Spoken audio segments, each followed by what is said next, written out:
Saliksikin at basahin ang aklat ng Panginoon. Ngayon magsasalita tayo ng purong Tagalog. Nag-aaral ako ng Christadelphian or Kapatid kay Kristo ngayon.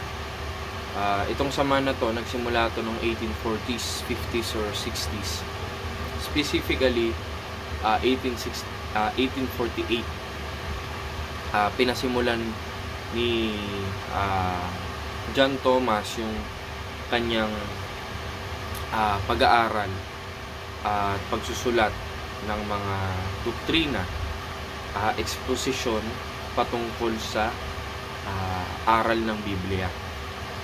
Ngayon, dito sa Seek and Read kasi, lahat ng aral pinag-aaralan natin. Nasa likod man o nasa harap ng camera. Busy man o may ginagawa man o wala. Kasi nag-aaral ako, nagtatrabaho. Marami tayong pinagkakaabalahan. Pero sinisingit natin to. Actually, hindi nga to sinisingit lang eh. Talagang ginagawan ko ng oras o binibigyan ko ng oras yung pag-aaral. Behind or sa harap man o sa likod ng camera. Ngayon, yung Christadelphian kasi, kaya ako naging interesado ako sa kanya kasi malapit siya sa paniniwala ko na iisa lang ang Diyos, na si Kristo ay tao lang, na walang pre-existence, walang pag-iral, na bago palalangin ng langit at lupa. Bagaman siya'y nasa isip ng Diyos, siya'y nasa isip, plano, ideya, at propesiya. No? Ngayon, tignan natin yung unang Pedro, sa 1 Peter, unang Pedro 1, ang talata ay 21. Sabi sa 20, sa 19 muna tayo, kundi ng mahalagang dugo gaya ng sa korderong walang kapintasan at walang dungis sa makatuwid bagay ang dugo ni Kristo, na nakilala nga ng una bago pa itinatag ang sanlibutan, ngunit inihayag sa mga huling panahon dahil sa inyo, na sa pamamagitan niya'y ang nangananampalataya kayo sa Diyos, na sa Kanya'y bumuhay na maguli sa mga patay, at sa Kanya'y nagbigay ng kalwalatian upang ang inyong pananampalataya at pag-asa'y mapasa Diyos. So, ibig sabihin, may pinupunto na simula pa, no, na itatag ang sanlibutan, bago pa itatag ang sanlibutan, nandun na yung diwa na may Kristo, at siya'y hinulaan na ng mga tao ng Diyos, mga propeta ng Diyos, simula pa ng una. Sabi sa 11, no, na sinisiyasat ang kahulugan kung ano at kailang panahon itinuro ng Espiritu, diwa ni Kristo, na sumasa kanila ng patotohanan ng una, ang mga pagbabata ni Kristo at ang mga kalwalatiang hahalili sa mga ito. No?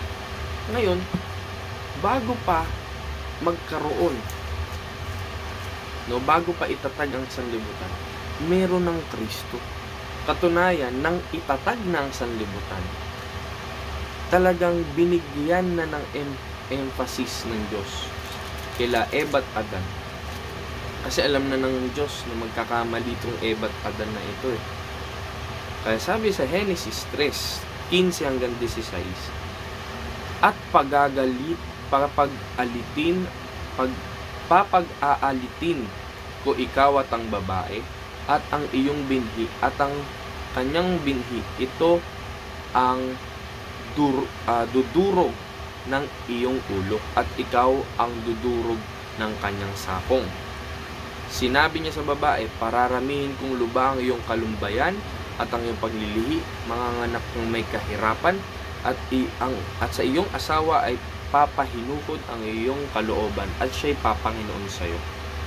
So, ang konteksto nito, ito yung mga oras na hinahatulan o sinusumpa ng Diyos itong mga nagkamaling ito, mga nagkasala ito, si Eba't Adan at yung ahas.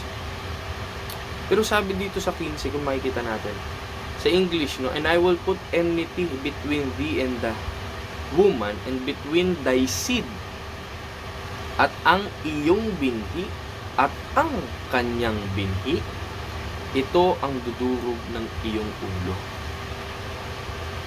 So it's a prophecy, propesya ito ng mangyayari sa hinaharap.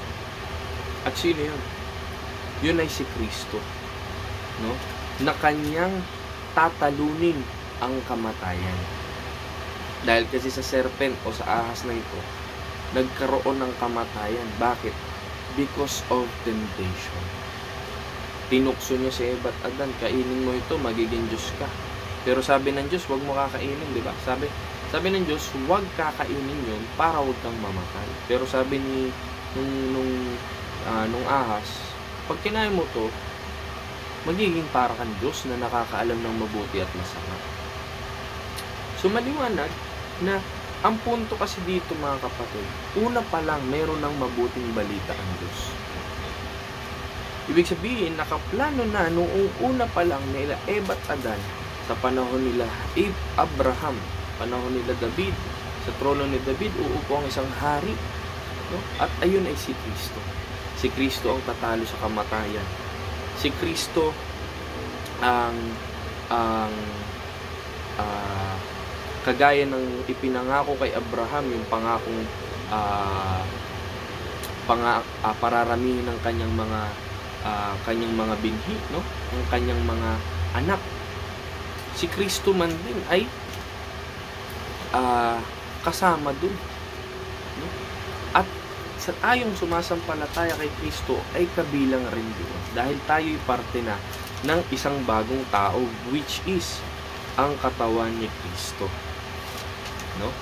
Ngayon, kung babasahin natin sa Galatia 6, ito ang ating mababasa. Galatians 3. Galatians 3:26-29. Mahalaga to eh.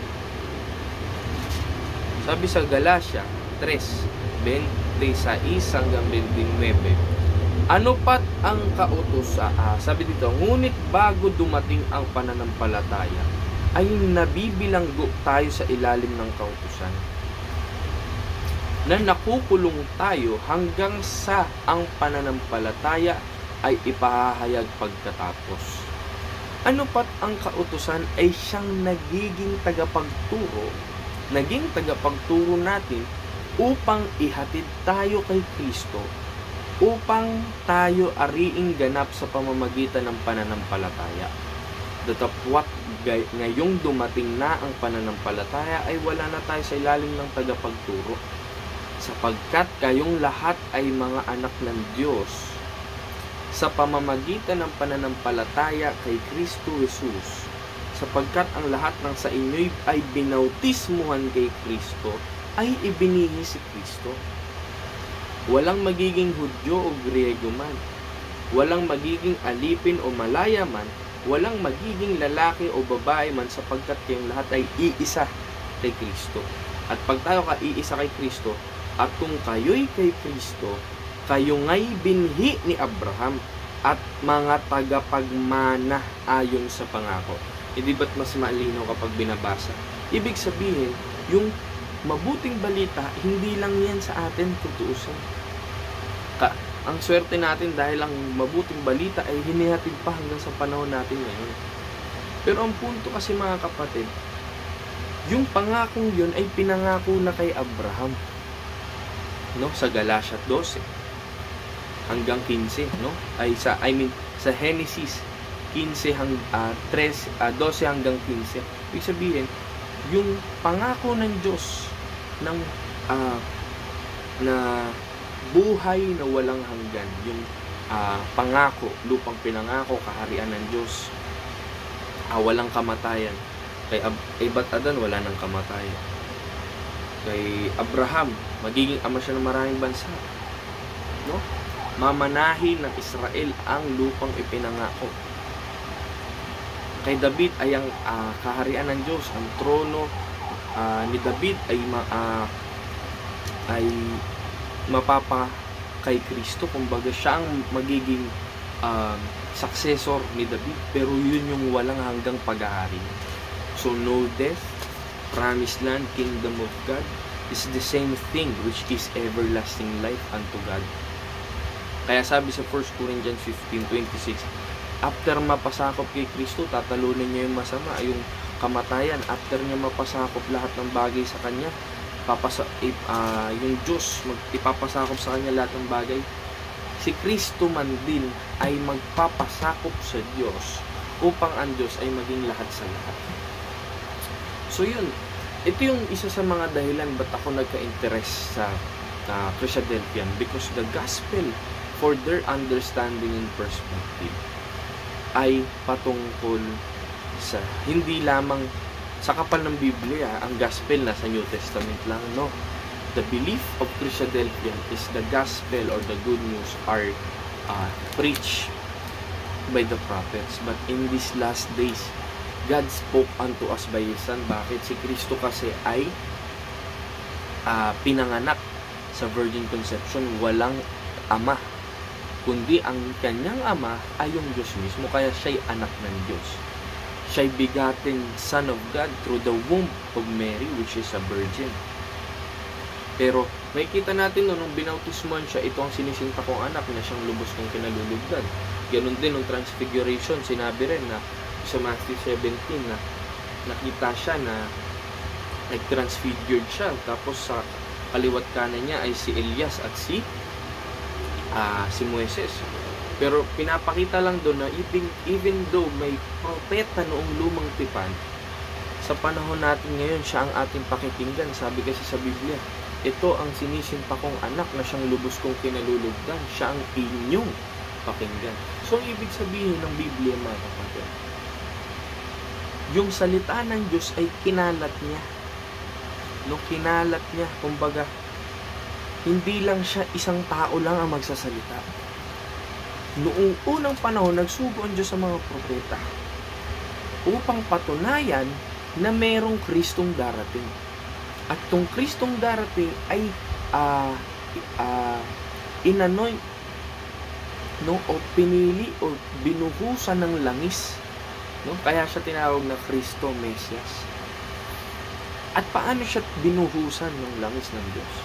Ayun yung nakalagay sa Isaiah 61 verse 1. Ang Espiritu ng Panginoong Diyos ay sumasa akin, sapagkat pinahiran ako ng Panginoon upang ipangaral ang mabubuting balita sa mga maaamok. Kanyang sinugo ako upang magpagaling ng mga bagbag na puso, upang magtanyag ng kalayaan sa mga bihag at magbukas ng bilangguan sa mga nabibilanggo. So, ano ibig sabihin?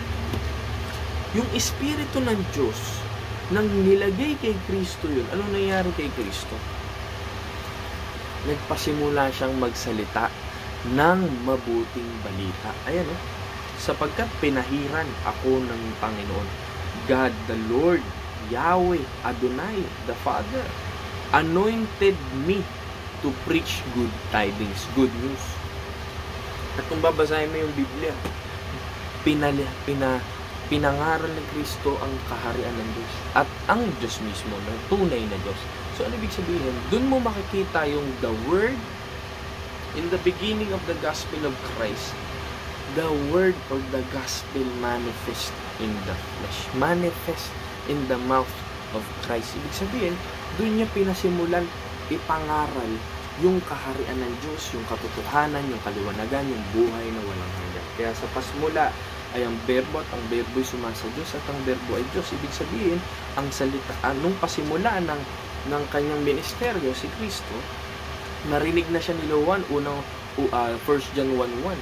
Nung narinig na nila Juan ang kanyang salita, yung kanyang mensahe, ang kanyang mabuting balita, pinatutunayan na ang mabuting balita o mensahe, salita ni Kristo na binigay ng Diyos ay Diyos.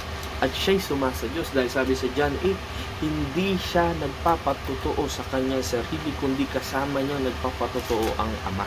Kasi sabi niya, kung siya nagpapatotoo lang sa sarili niya, hindi katotohanan ng sinasabi niya. Yun ang nasa Biblia. At walang magagawa kung wala yung salita ni Kristo. Bakit? Dahil sabi sa ikalawang Korinto 5:17, sabi ganito, kaya't kung ang sino man ay nakay Kristo, siya'y bagong nilalang. Ang mga dating bagay ay nagsilipas na, narito sila'y pawang naging mga bago. At ano yung ibig sabihin ng bago? No? Sabi sa Colosas 1, ito yung bagong paglalang. No? Sabi sa 15 na siya ang larawan ng Diyos na hindi nakikita, ang panganay ng lahat ng mga nilalang, sapagkat sa Kanya nilalang ang lahat ng mga bagay sa sangkalangitan at sa sangkalupaan, ng mga bagay na nakikita at mga bagay na di nakikita, maging mga luklukan ng mga pagsakop o mga pamunuan o mga kapangyarihan. Lahat ng mga bagay ay nilalang sa pamamagitan niya at ukol sa Kanya. Ibig sabihin, this is a new creation. Nung Genesis creation naman, wala namang mga luklukan, but this is something else.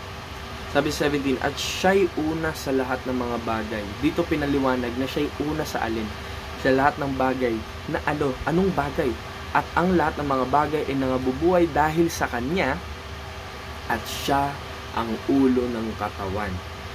Sa makatuwid bagay ang iglesia, na siya ang pasimula, ang panganay sa mga patay, upang sa lahat ng mga bagay ay magkaroon siya ng kadakilaan, sapagkat minagaling ng Ama na ang buong kapuspusan ay manahan sa Kanya. Amen. So, ibig sabihin dito, lahat ng bagay ay ginawa kay Kristo bilang bagong pasimula. Kaya nga New Testament, bagong testamento. No? At sa pamamagitan niya ay pakipagkasunduin sa Kanyang lahat ng mga bagay na pinapayapa niya sa pamamagitan ng dugo ng Kanyang krus. Sa pamamagitan niya sinasabi ko maging mga bagay sa kalupaan o mga bagay sa sangkalangitan. Ibig sabihin lahat ng bagay which is a spiritual thing, no? Ay binago kay Kristo. Lahat ng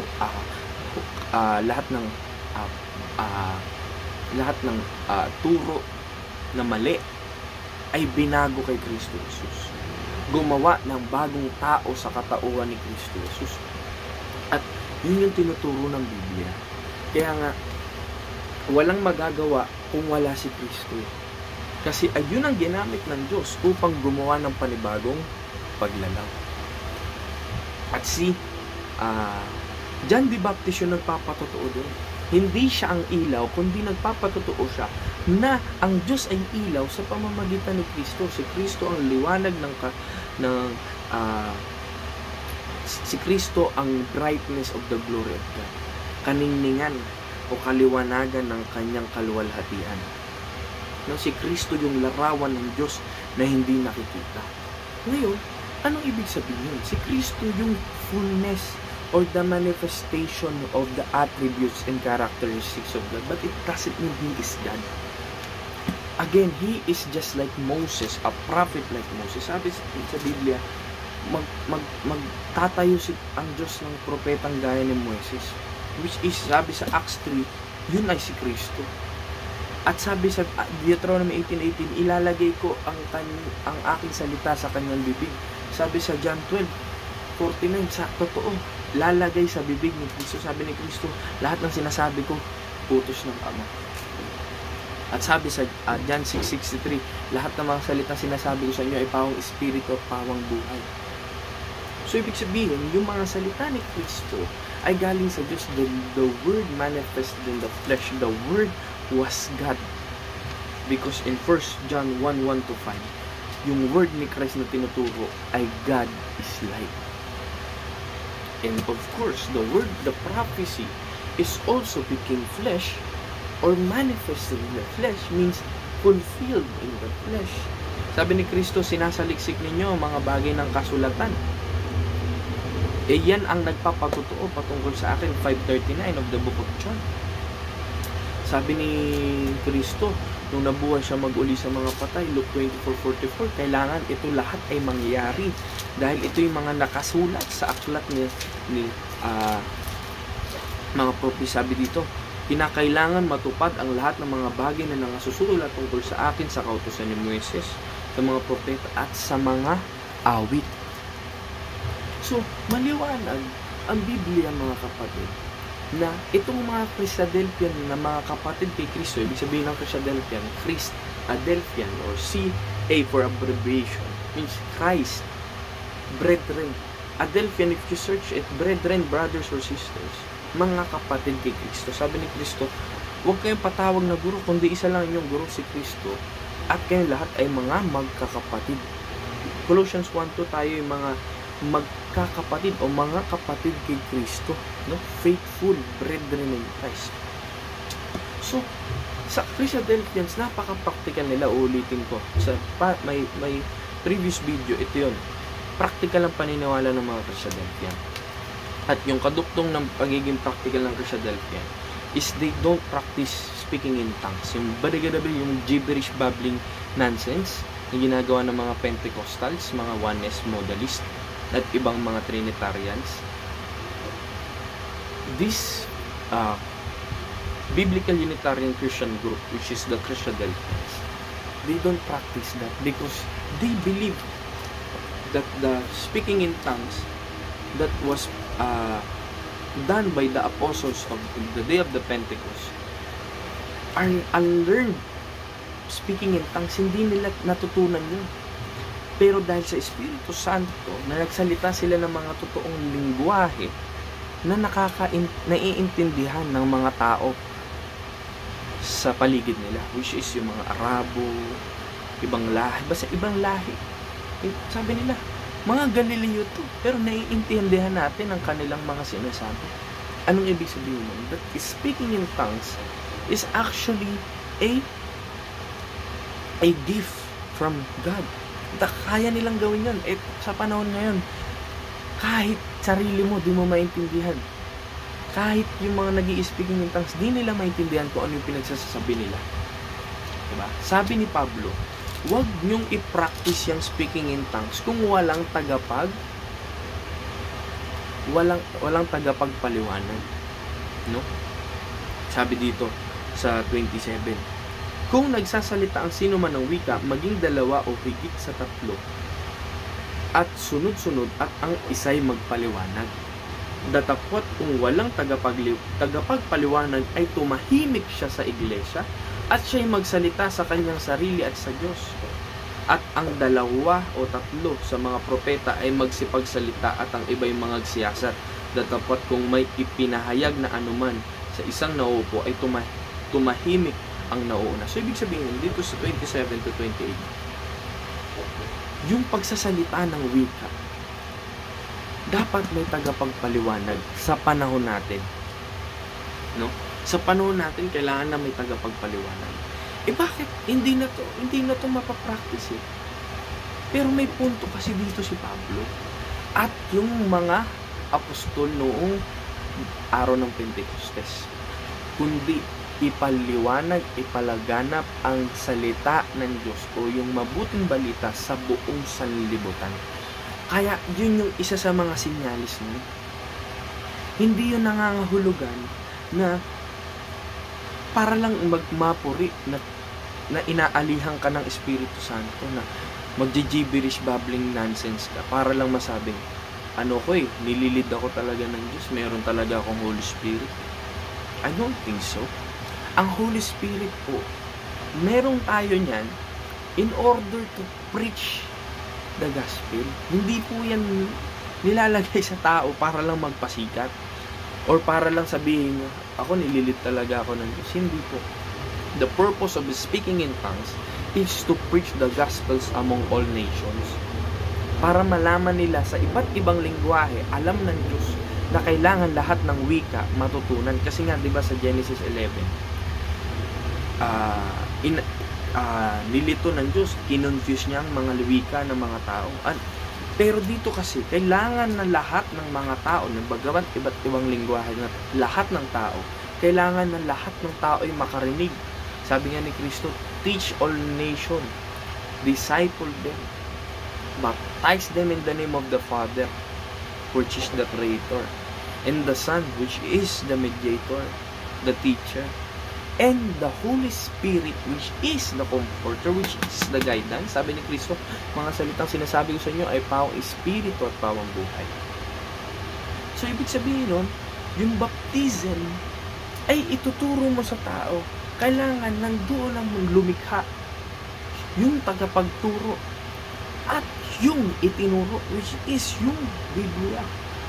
Kaya yung mabuting balita ng kaharian ng Diyos ay kailangan ituro sa mga tao. At yun yung kahalagahan, paano lahat ng tao, nation, ay mauunawaan ng salita ng Diyos kung walang language, tongues. Kailangan ipalaganap yun in our term, in our modern era. Kung i-apply natin yung speaking in tongues in is practical way, Christadelphians win this understanding, which is ang speaking in tongues ay pagsasalita ng wika. Magsalita ako ng Tagalog in practical manner, understanding speaking in tongues to salita akong Tagalog, walang nakakaintindi ng Tagalog. May interpreter ako ngayong Englishero. Mag-English ka dyan, sabihin ko, maintindihan mo yung Tagalog ko, interpret mo na ngayon sa English. Para yung mga tao, sumampalataya. Sabi nga dito, gawin ninyong lahat sa ikatitibay, hindi sa ikatitisod. Kumbaga, edify, the purpose of speaking in tongues, prophesying, or teaching is to edify, to strengthen the faith, to make an unbeliever to believe. No, hindi yung, sabi dito, sabi ni Pablo sa 14, kung lahat kayo mag-speaking in tongues, may dumalo sa inyong hindi nananampalataya, di sasabihin, kayo'y mga ulol? No? Ibig sabihin, kayo'y mga nawawala na ba ng pag-iisip? Nababaliw na ba kayo?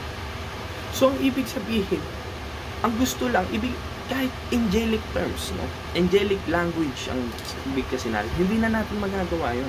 Pero may ibig sabihin kasi nun, na kahit ang mga anghel ay nagsasalita ng salita ng Diyos ng mabubuting balita. Ngayon, yung mabuting balita na yun yung sasabihin natin. No? Yun yung sasabihin natin. Ngayon, sa pagdadasal. Sa pagdadasal, kasi merong nakasulat sa sa Revelation, no? Na yung isang anghel may dalang mabuting balita. So, ibig sabihin, kahit ang anghel merong mabuting balita, at tayo magsasabi tayo ng mabuting balita in a more practical, mature way. Hebrews 5, no?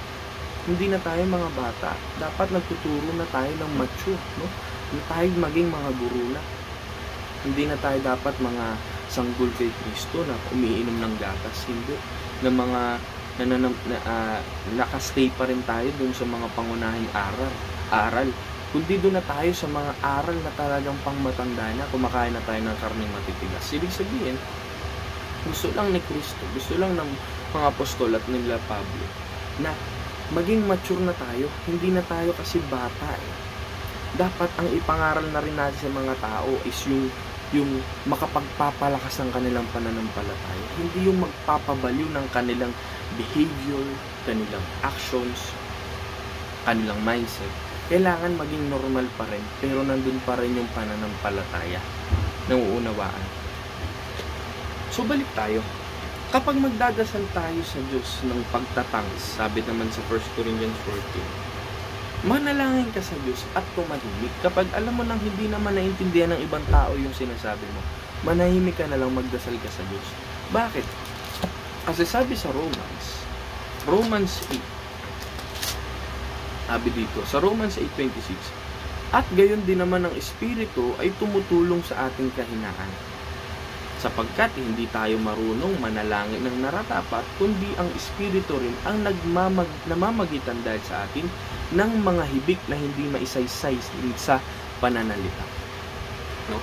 So, ibig sabihin, in total general understanding, ang gusto lang ng Biblia, mga kapatid, is maging normal tayo sa pagsamba sa Diyos. Sabi nga sa Biblia, worship God in spirit, but not in spirit alone. Spirit and in truth. Hindi lang spiritual, hindi lang laging spiritualization. Kailangan meron ding katotohanan. Sabi nga ni Pablo, gawin ninyong lahat sa kaayusan, ang lahat ng mga bagay. So, ibig sabihin lang nun, itong mga Christadelphia na ito, ay nasa matino at mahinhin, solemne, o solemn ang kanilang pagsamba sa Diyos. Umattend ako, maraming beses na umaattend ng kanilang mga pulong, memorial, at mga Bible class. Napaka-normal, hindi sila masyadong cultic tignan. Meron silang mga lambong, which is nasa Biblia, 1 Corinthians 11. No? Again, ang punto lang mga kapatid, lahat ng mga ginagawa natin actually relate din to sa mga anghel. Dahil sila ang mga tagapag, sabi nga sa Biblia, no, sa Hebrews 1:14, yun yung purpose kasi ng anghel. Hindi baga silang lahat ay mga espiritong tagapaglingkod na mga sinugo upang magsipaglingkod sa kapakinabangan ng magmamana ng kaligtasan. So yun, ang point kasi ng paglalagay ng lambong ng mga kababaihan ay pagpapasakop sa Diyos, kay Kristo, at sa kalalakihan. Dahil sabi sa Biblia, ang ulo ng lalaki ay si Kristo, ulo ng Kristo ay ang Diyos, at ang ulo ng babae ay ang lalaki. Pero may sinabi pa doon na merong dahil dito, sabi sa 11:10 ng 1 Corinthians, dahil dito'y nararapat na ang babae ay magkaroon sa kanyang ulo ng tanda ng kapamahalaan dahil sa mga anghel. So, yun nga, babasahin ulit natin Hebrews 1:14. Hindi baga silang lahat ay mga espiritong tagapaglingkod na mga sinugo upang magsipaglingkod sa kapakinabangan ng mga gmamana ng kaligtasan. So, yan ang purpose kasi ng mga anghel. There are ministers, messengers, tagapag-atig balita, mabuting balita, salita ng Diyos. So, ibig sabihin, yung pagsasalita ng mga wika, paglalambong sa ulo ng mga kababaihan, relate yan sa mga anghel. Wika ng anghel, sabi ni Pablo, nagsasalita siya ng mga wika ng anghel. Pero ang punto ni Pablo dun, yun yung mga mabubuting balitang ipinangangaral niya. No? Dahil dito iligtas kayo. Kung matyaga ninyong iingatan, sabi niya, ito ang mabuting balita, ito ang ebanghelyo, na si Kristo namatay, nilibing at nabuhay maguli. No? So, ibig sabihin yung gospel na sinasampalatayanan even before Christ, no? Panahon pa nila Eva at Adan, nila Abraham, nila David, no?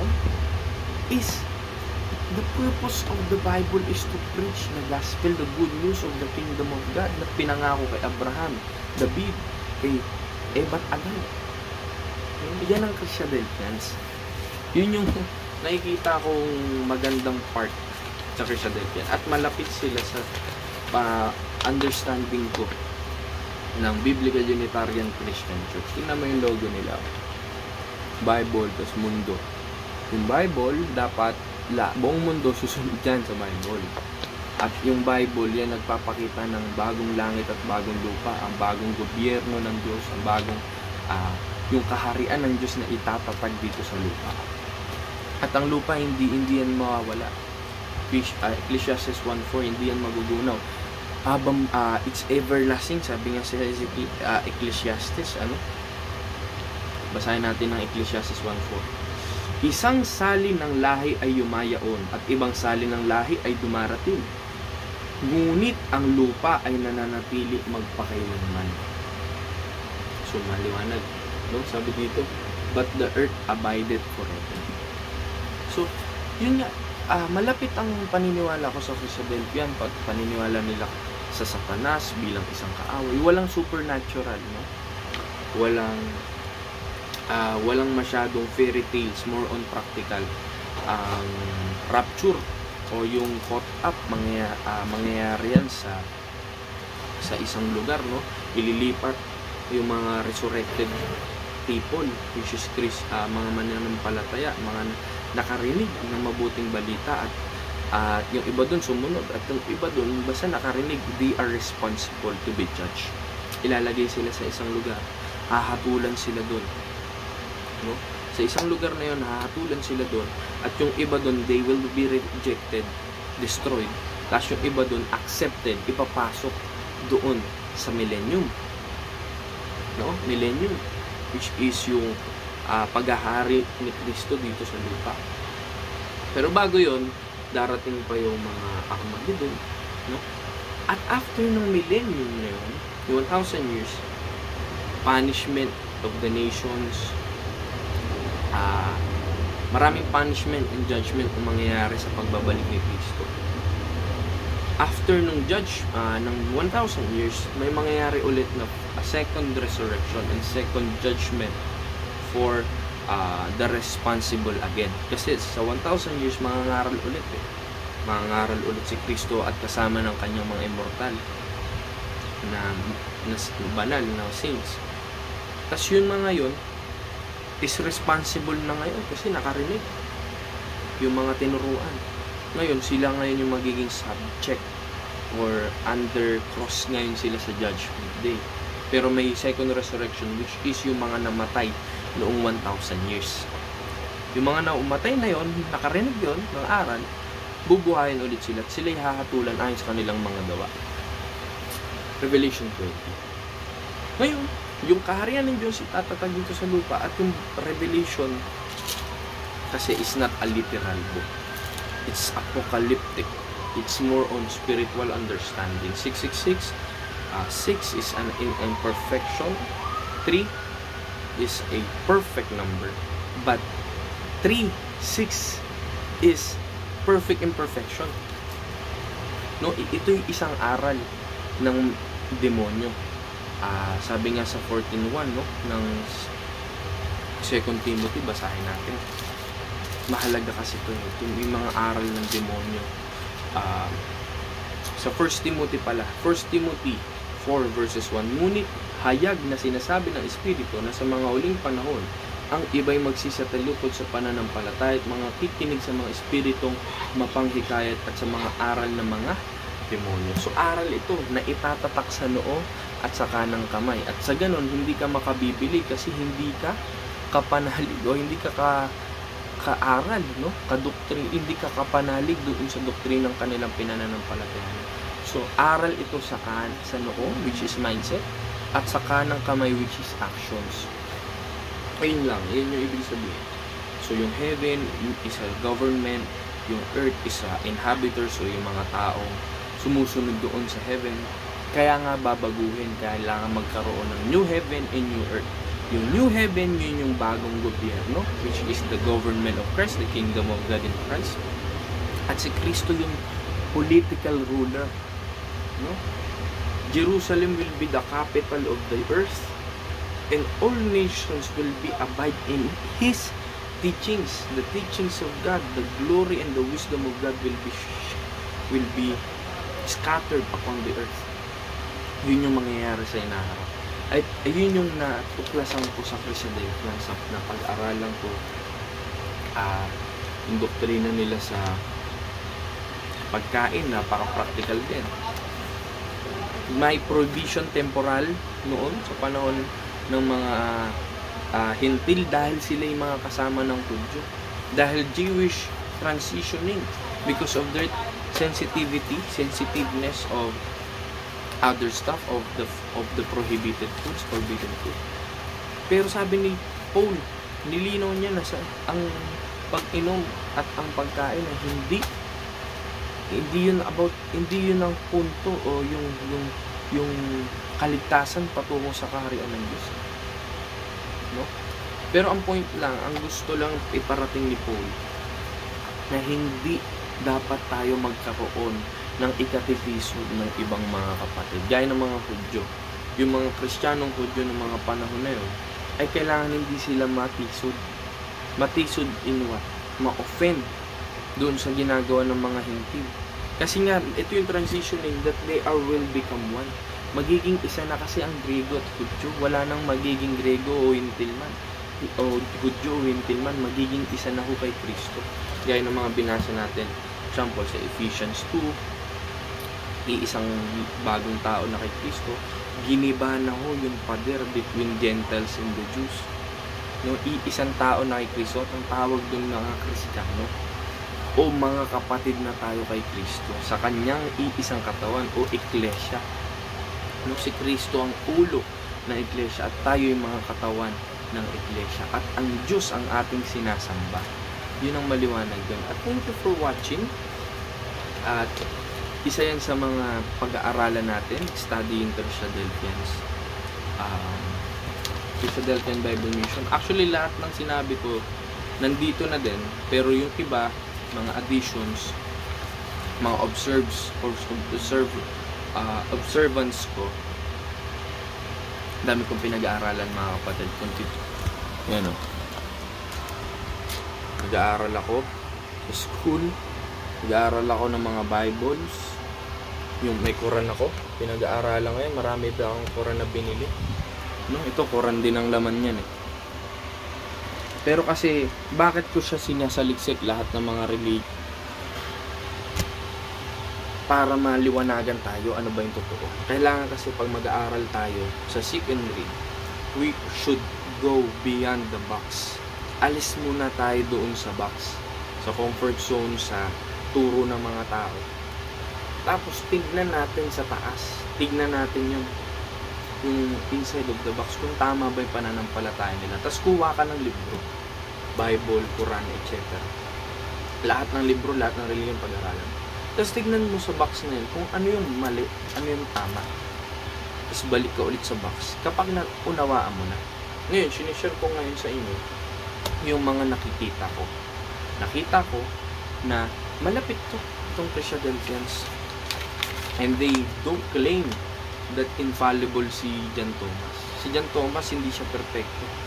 Inaamin niya sa sarili niya. Isa lang din siyang brethren in Christ. At tayo bilang mga kapatid din kay Kristo, tayo'y responsable na nakarinig ng katotohanan, na pag-aralan ngayon ang katotohanan.